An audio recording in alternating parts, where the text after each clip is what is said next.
Oke, bismillahirrahmanirrahim. Assalamualaikum warahmatullahi wabarakatuh. Perkenalkan, saya Rian Dwi Atmoko dengan NIM 1707903.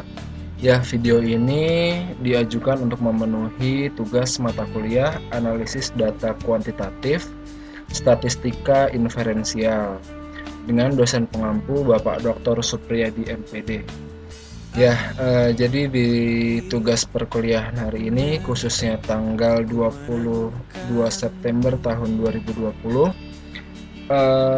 saya dan teman-teman semua diarahkan untuk melakukan uji normalitas dari hasil pengumpulan data suatu sampel berikut dengan menggunakan metode Lilliefors dan Kolmogorov-Smirnov menggunakan aplikasi SPSS.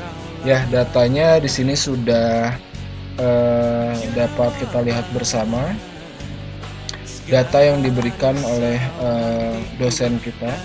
Ya, langsung saja kita ke pengertiannya.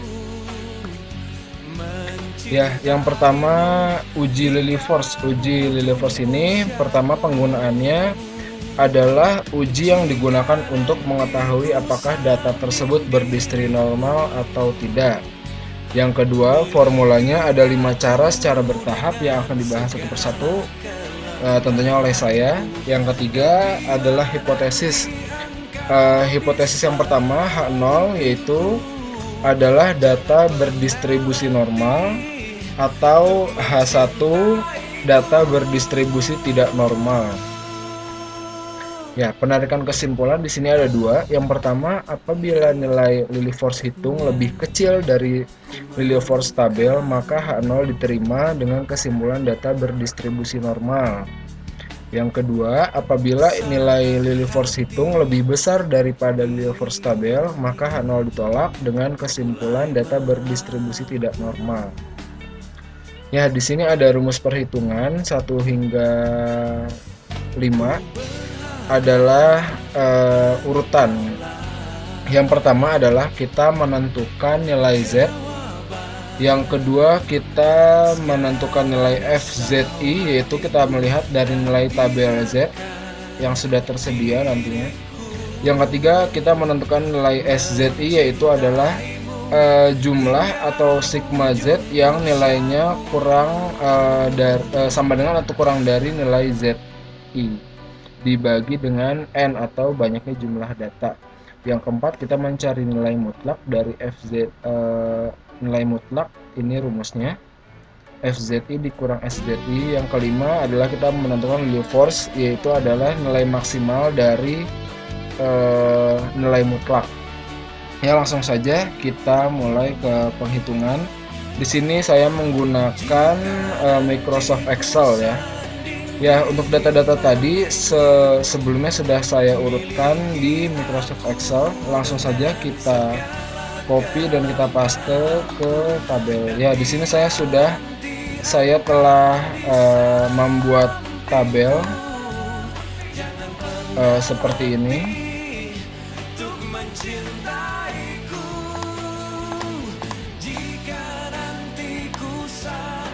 Ini mau saya atur dulu biar oke. Ya, di sini datanya telah diinput semuanya. Ya, pertama kita ke nilai Z. Oh, sebelumnya kita di sini ada total, rata-rata, varian dan simpangan baku harus kita cari dulu. Total ini langsung saja kita total semuanya dengan menggunakan rumus di Microsoft Excel. Ya, seperti yang kita tahu, Microsoft Excel adalah aplikasi Microsoft yang memudahkan kita untuk salah satu untuk penghitungan atau matematika. Di sini langsung saja kita menggunakan rumus sum. Langsung kita drag di sini atau kita blok nilainya dari ke-24 data. Ya. Kita dapat hasilnya 136. Rata-ratanya kita cari dengan rumus average atau average tulisannya. Sama kita blok juga sampai yang nomor 24. Oke, ketemu rata-ratanya 5,6. Varian kita menggunakan rumus var. Kita blok juga sampai nomor 24. Ya, untuk simpangan baku adalah akar dari varian. Rumusnya adalah SQRT, klik yang variannya saja. Ya, kita dapat simpangan bakunya 2,1. Ya, pertama kita ke nilai Z ini tadi adalah data dikurang dengan rata-rata dibagi dengan simpangan baku. Ya, langsung saja. Berarti di sini kita masukkan rumusnya. Data nomor di yang pertama dikurang dengan rata-rata, kita tutup kurung, kita bagi dengan simpangan baku. Ya, perlu diketahui di sini agar tidak berubah nilainya, di sini perlu kita klik F4 dan di sini juga kita perlu klik F4 agar nilai tidak berubah. Ya, langsung di sini keluar hasilnya. Sama sepertinya untuk seterusnya. Jadi agar menghemat waktu kita blok saja langsung. Oke, sudah kita dapatkan. Lalu di sini kita mencari FZI tadi itu kita dapatkan dengan melihat tabel Z ya. Di sini kita tabel Z-nya sudah ya, ini adalah tabel Z. Jadi untuk tabel Z ini, untuk menentukan nilai FZ ini, apabila nilainya negatif dari tabel Z, kita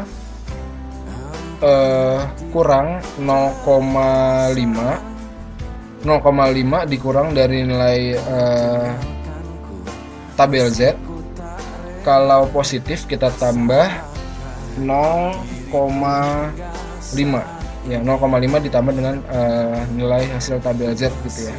Di sini kita lihat negatif min atau negatif 1,69 ya. Kita lihat di tabel Z. Di sini 1,69 ujungnya tadi ya. Dia di 0,4545. Jadi karena ini negatif 0,5 dikurang 0,45 yaitu hasilnya adalah 0,0455 ya.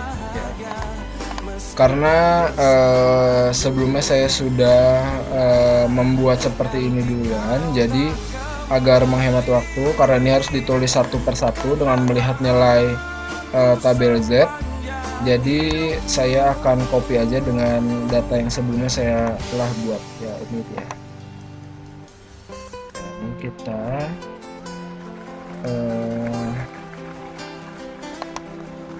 ya seperti ini ya. Ini dilihat dari tabel Z ya. Ya, sekarang kita masuk ke SZI. SZI tadi adalah sigma Z yang nilainya sama dengan atau kurang dari nilai ZI dibagi dengan banyaknya data. Ya, karena kita di sini lihat yang pertama negatif 1,69, karena dia sendiri dan tidak ada yang kurang dari atau sama dengan dari, jadi dia sendiri ya.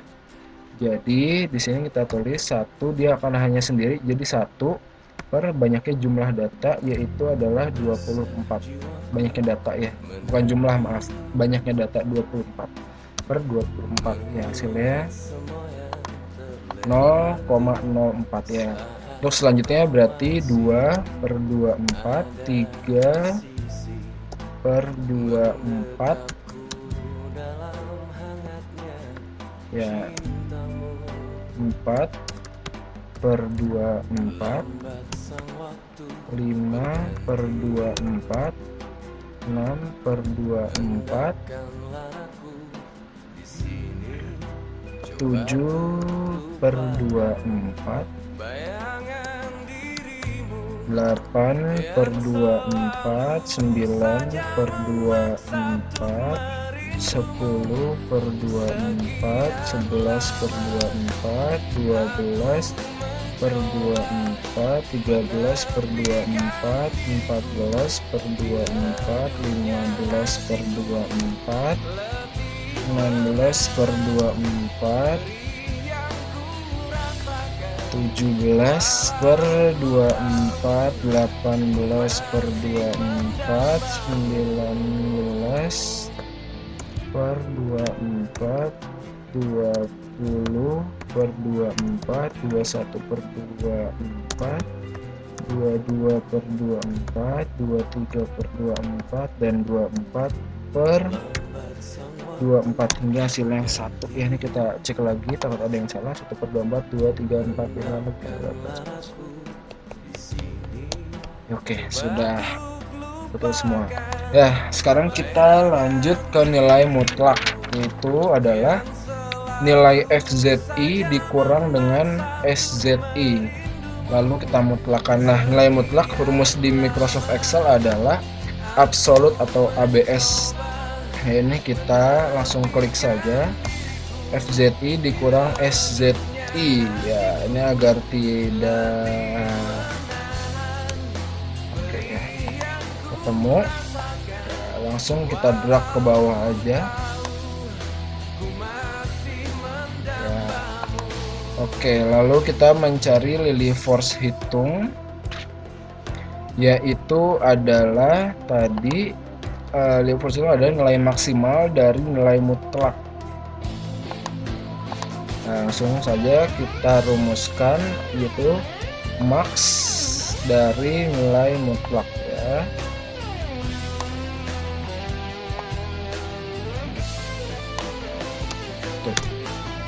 Kita dapat 0,1487.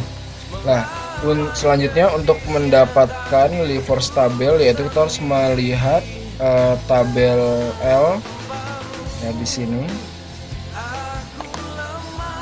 Saya juga sudah ya. Nilai kritis L untuk uji Lily Force. Untuk taraf nyatanya kita di sini menggunakan 5% atau 0,05. Ukuran sampel, nah ini N itu tadi banyaknya data, kita punya data tadi 24 berarti di sini 24 ya, 20, 19, 20, 20, 22, 24, 25 ya. Mungkin ada di sekitar sini, jadi kita ambil yang terdekat saja, yaitu 25 dengan taraf nyata 0,5%, 0,05 atau 5%. Jadi Lily Force tabelnya itu adalah ini 0,173. Langsung kita posisiin aja 0,173 ya. Lalu dapat kita ambil kesimpulan, yaitu tadi kita lihat lagi penaikan kesimpulan apabila nilai LO hitungnya tadi 0,1487 lebih kecil daripada LO tabel, maka H0 diterima dengan kesimpulan dengan data berdistribusi normal, atau apabila nilai Lily Force hitung lebih besar daripada LO tabel, maka H0 ditolak ya dengan kesimpulan data berdistribusi tidak normal, karena di sini Lily Force-nya itu lebih kecil daripada, jadi 0,14 lebih kecil daripada 0,173, maka dapat kita ambil kesimpulan di sini yaitu Lily Force hitung lebih kecil daripada LO tabel, artinya H0 diterima dengan kesimpulan data berdistribusi normal. Oke ya.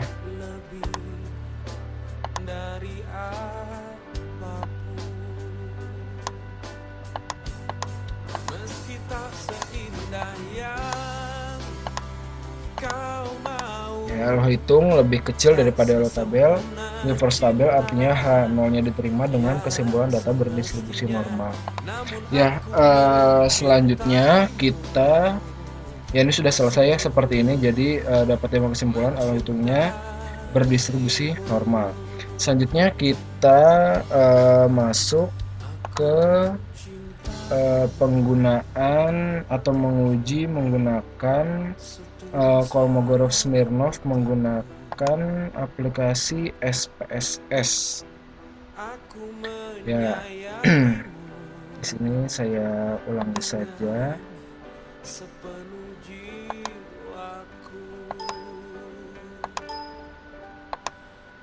Ya, kita ulangi. Kita buka SPSS-nya versi 20. Ya, untuk menggunakan atau menguji menggunakan SPSS, di sini yang kita butuhkan adalah pertama aplikasi SPSS-nya, bebas mau versi berapa saja. Ini kita tunggu dulu.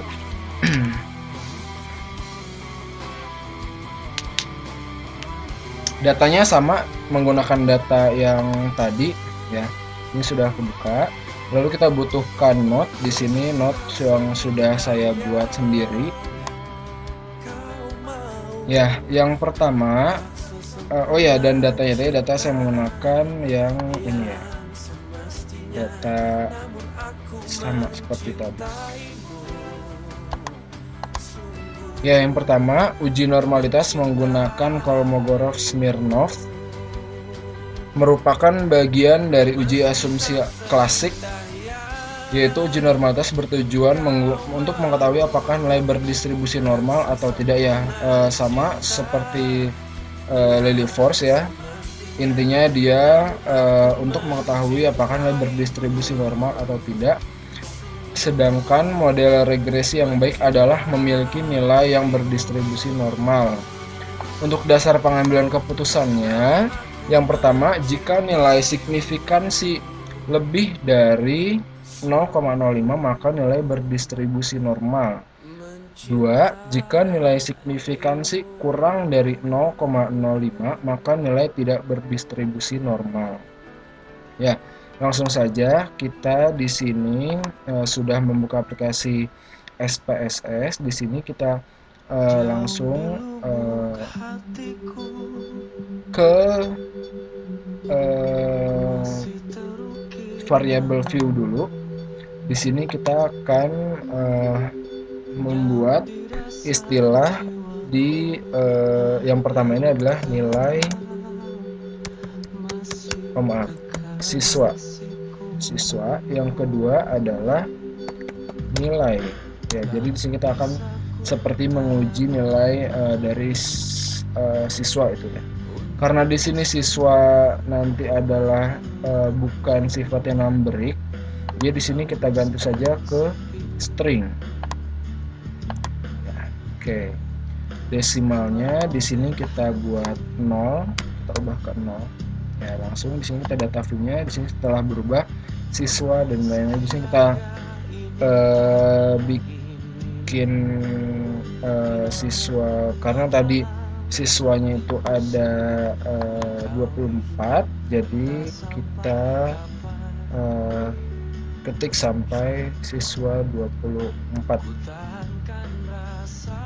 S3, S4, S5, S6, S7, S8, S9, S10, S11, S12, S13, S14, S15, 19, S17, S18.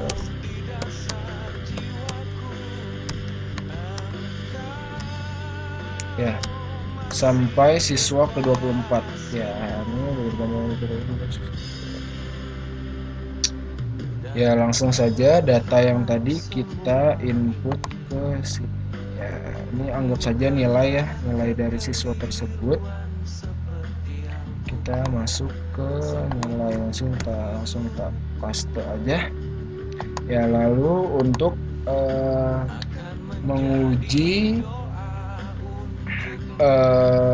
nilai Kolmogorov-Smirnovnya. Di sini sebenarnya ada dua cara. Yang pertama, kita masuk ke analyze, kita ke descriptive statistic, kita menuju explore. Ya, di sini nilai, di sini ada siswa dan nilai. Kita klik yang nilai, kita pindahkan ke dependent list. Ya. Lalu di sini kita pergi ke plots. Untuk normality plots with test ini kita centang, lalu kita klik continue, kita klik OK. Nah, di sini dia langsung keluar datanya.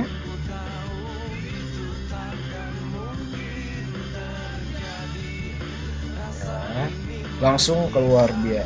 Di sini ada case processing summary, descriptive, dan test of normality. Ya, di sini ada tabel Kolmogorov-Smirnov, ada nilai statistik, DF, dan sig. Ini sig itu adalah signifikansi. Di sini kita dapat nilai signifikansi dari data tersebut adalah 0,161. Tadi kita lihat lagi not kita.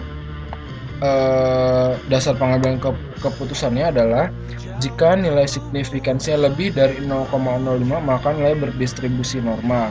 Ya, jadi karena di sini nilai signifikansi ada 0,161 yaitu artinya lebih dari 0,05 maka nilai berdistribusi normal. Namun saya di sini akan menjelaskan satu cara lagi, yaitu ini kita close saja dengan menggunakan yaitu adalah tes non parametrics ya. Di sini kita pergi ke analyze, kita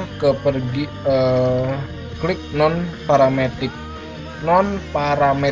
test, lalu kita ke legacy dialogs, kita pilih sampel KS atau Kolmogorov-Smirnov ya. Di sini nilai kita pindahkan ke tes variable list. Untuk tes distribusinya normalnya kita centang. Di sini kita klik OK. Ya, di sini langsung keluar one sample Kolmogorov-Smirnov test. Langsung keluar di sini nilainya adalah 0,639 dan di sini juga langsung terlihat keterangannya. Pertama, test distribution is normal, artinya data tersebut yaitu distribusinya normal, dan calculate from data yaitu telah diambil dari data tersebut ya. Jadi dapat kita ambil kesimpulan yaitu berdasarkan hasil uji normalitas diketahui nilai signifikansi 0,39 atau tadi yang pertama itu adalah 0,1 sekian, yaitu adalah lebih dari 0,05 maka dapat disimpulkan bahwa nilai berdistribusi normal. Ya, mungkin itu saja yang bisa saya sampaikan. Kurang lebihnya mohon maaf. Wabillahi taufiq wal hidayah. Wassalamualaikum warahmatullahi wabarakatuh.